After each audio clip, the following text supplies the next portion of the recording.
Welcome my dear students of class 8A and 8B to my history class. Today I have decided to teach a new lesson named Rise of Nationalism and the Indian National Movement 1885 to 1916.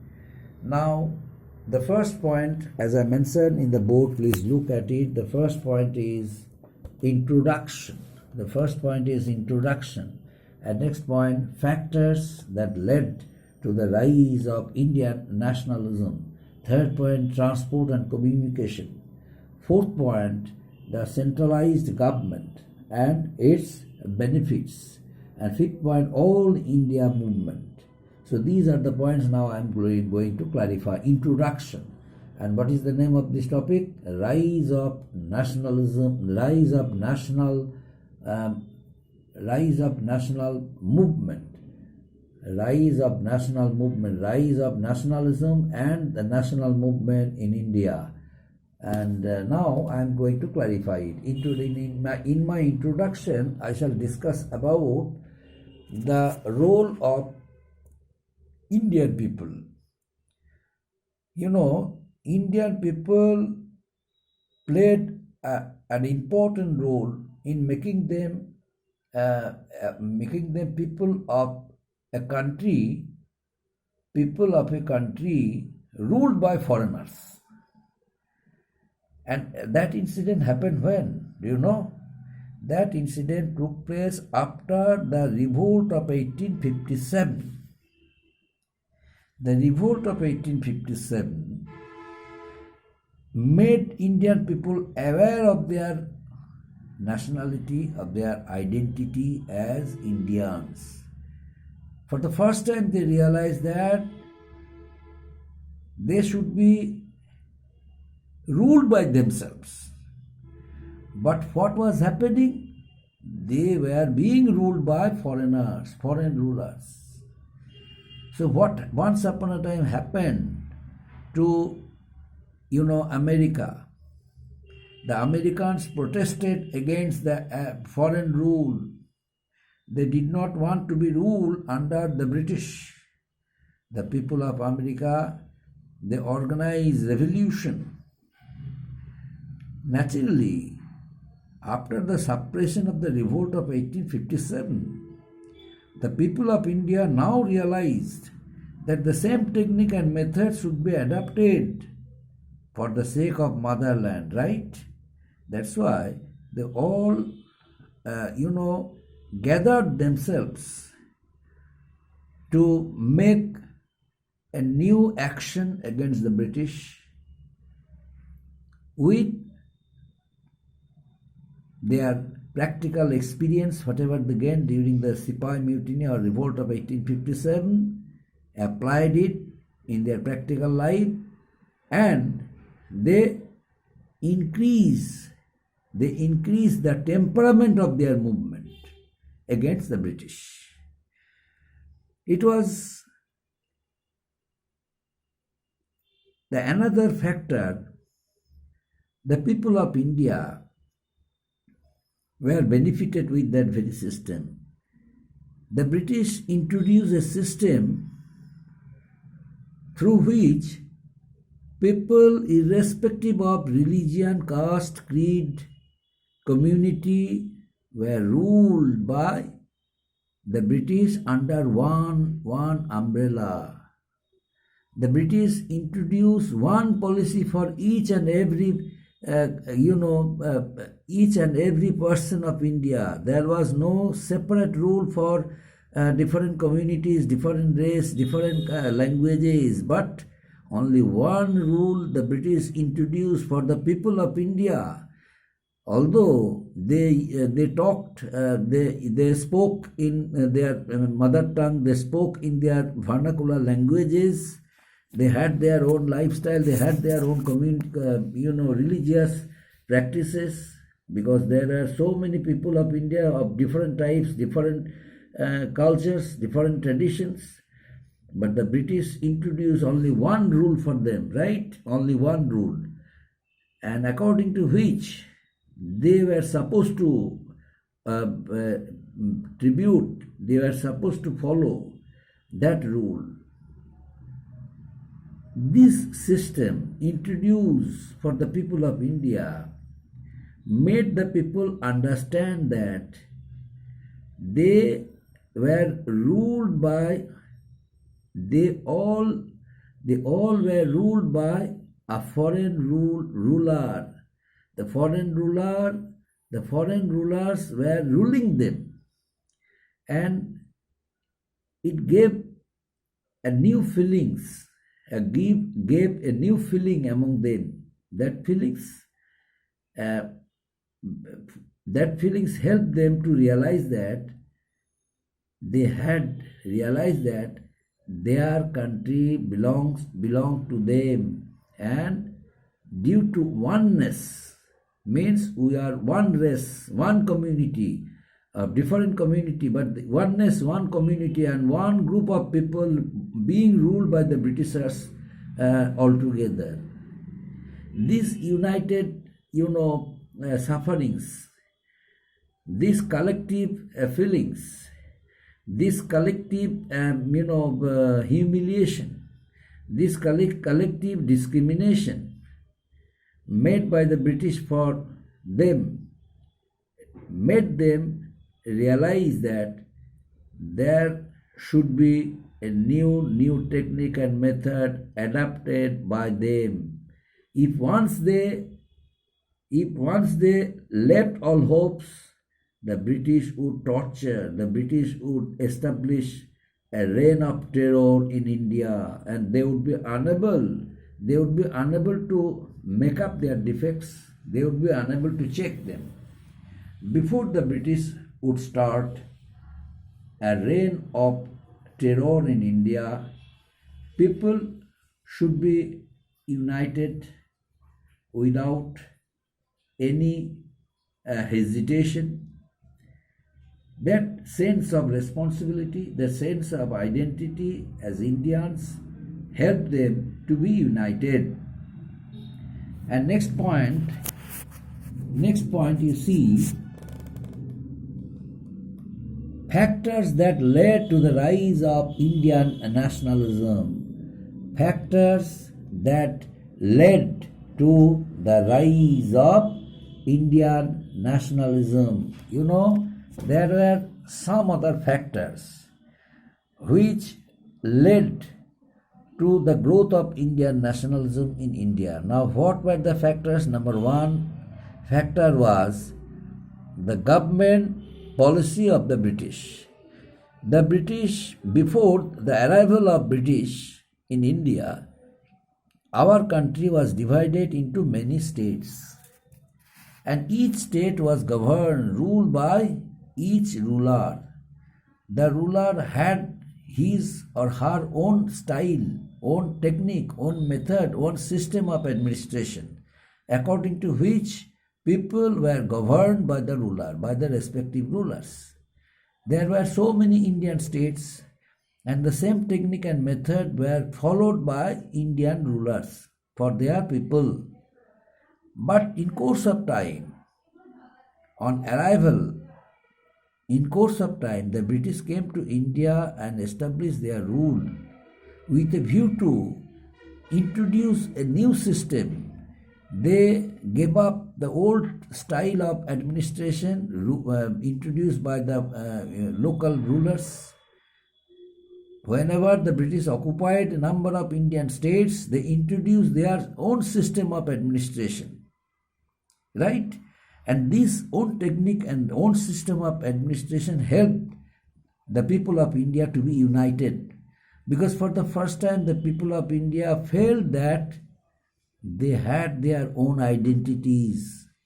They should have their aspirations. They should have their, political awareness. They should have nationalistic aspiration. This concept helped them to be united, and the concept of nationalism encouraged Indian revolutionaries to come under one umbrella. So all the people of India, they all gathered themselves under one umbrella to be ruled by the British with the system introduced by them. It helped them to be united. They realized that the Britishers were introducing new technique for their own benefits. Then how they could be benefited? The people of India found out new technique and method by framing their own style of movement. Because Indian rulers, for the first time, Indian leaders realized that there should be a concrete program for them. And that very concrete program would help them to be united against the British rule. And with that system of technique, with that method of movement, they would communicate a message to the British that Indians would not sit idle. Indian people would not sit idle, but they would protest the wrong policies passed by the British. They would protest the system of administration and the technique and method of humiliation and discrimination. And of course, they would bring about a repercussion in the field of national awareness. How? By demanding their democratic rights, their freedom, their share in the administration. The people of India and all political leaders of India, they unanimously came to a conclusion to do it so, and they got it done only when they choose one leader from each state, and each and every leader of each state, they contributed a lot for not only the welfare of his or her own state, but for the welfare of the whole country, India. And only for that reason, the centralized government, brought about political and administrative unification. It helped the people of India to be educated, to take advantages, to demand their share in the British administration.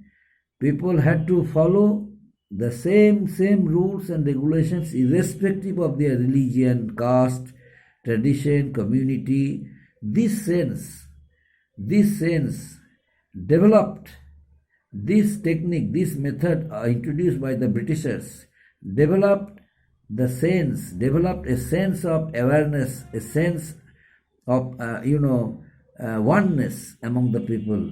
And for that reason, the spirit of nationalism amongst Indian people, amongst Indians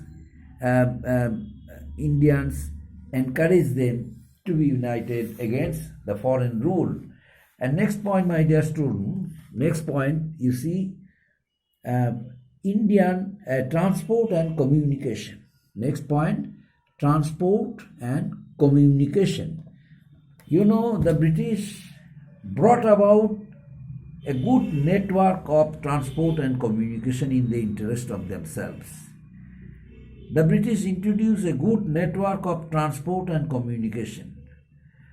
A number of roads were constructed, railway lines were set up, postal system also was introduced, telegraph system was introduced. The British did it with a view to rule the Indians smoothly and effectively. And for that reason, the network of railways, network of roads, network of postal system and telegraphs kept people well connected with each other. And this connectivity made the people of India realize that their problems, their difficulties, their crises, their aspirations were not different from those living in other states of India in the same country. That means in our country, since in our country there are so many states,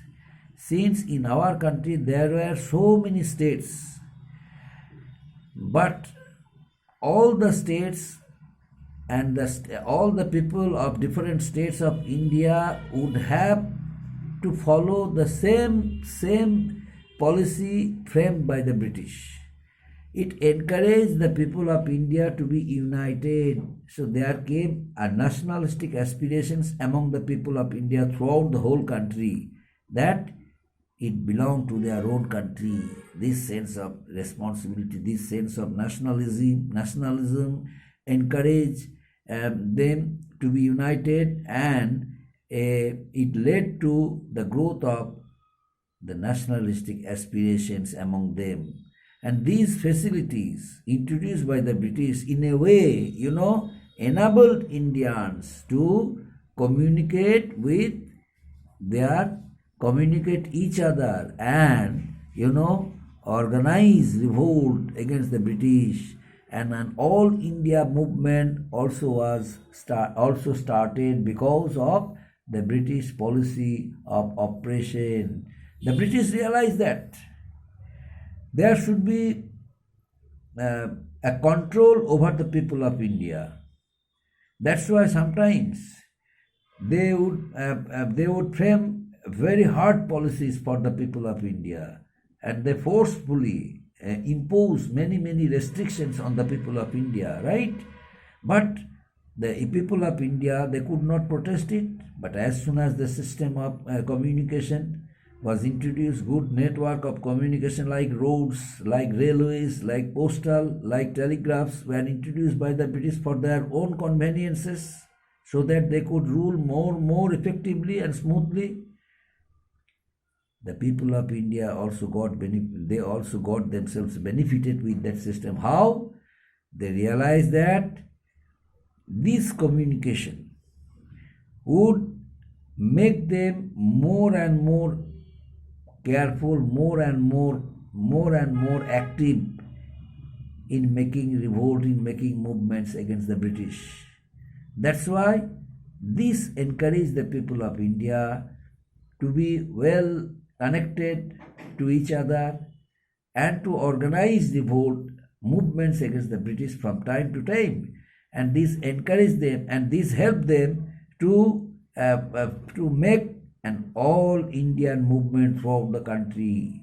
As I mentioned earlier, in India there were so many states ruled by each ruler of each state.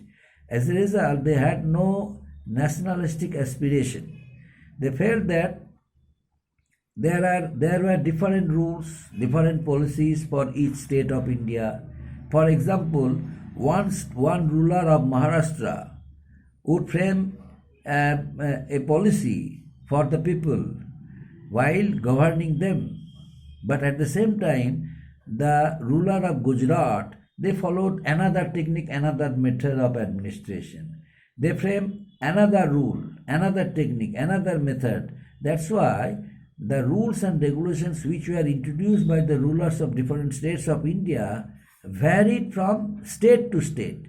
This variation, obstructed the way of forming nationalistic aspiration among the Indians. But the British realized only one rule. The British introduced only one rule, said to the people of India, this is the rule we introduce for you, and this rule all of the Indians, irrespective of religion, caste, tradition, communities, would have to follow. Collectively would have to follow. And this collectiveness, this oneness, made the people of India realize that it belonged to their own country.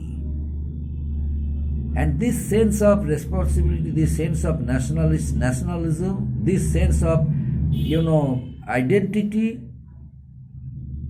led to the birth of, or gave a birth of Indian nationalism among the Indians. And next point, my dear student, next point, centralized government and its benefits. Centralized government, encourage the people of India to organize revolt against the British.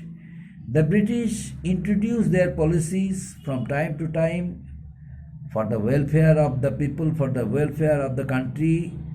The amount of money, whatever they granted, was not too high but inadequate. That's why the process by which they would they would make different works. They were unable to get it completed. It left pending. The people of India criticized that very system, but the British did not have any care for it. They didn't care for it and kept on doing it. But the centralized government brought all the people under one umbrella. The British introduced only one rule for each and every state of India. So the people of India, they felt that the same problems also are there in other parts of country. So the people of different states of India, they had been suffering the same crisis, they had been facing the same problems. So their problems were same in nature, right? That's why there should have unity among them, through which they could raise hue and cry against the British rule. They could organize revolt against the British rule by saying it that the policy, whatever they had framed for them, was not acceptable to them. They would never accept it. And they would demand their share. They would demand their rights, so that the British would accept their rights. And for that, they should organize movements against them, so that the British would accept their demands and they could produce their demand before the British, right? And last point, all India movement. Last point, all India movement. The British, discouraged the people of India, especially enlightened people. Although the British introduced Western education among the Indian people, and a section of people received Western education to get them benefited, so that the British would appoint Indian educated people in their administration with fat salary. That's why a section of Indian educated people, who were basically English learned people, they joined administration in the British, under the British. But in course of time, they felt that the intention of the British was quite different than that of the interest of Indian people. The British decided to make sure that step whatever they have taken should fulfill their aims and objectives. Now, what were their aims and objectives? Their main aims and objectives were establishing their political influence throughout the country. They wanted to be not only politically benefited, but economically. And for that reason, the most eminent personality of India, Dadabhai Nauroji, later wrote a book, Poverty and Un-British Rule in India. The system of draining Indian wealth to their own country, England, forced Indian people to be united. They gained support from different places of India, from rural areas. A number of people, villagers, uneducated people, orthodox people, they all unanimously extended their cooperation towards Indian leaders. And as a result of it, the concept of making a government, the concept of making political parties, they needed.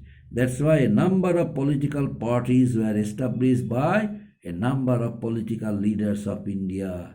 It gave the concept of all India movement. They felt that one movement should be started throughout the whole country,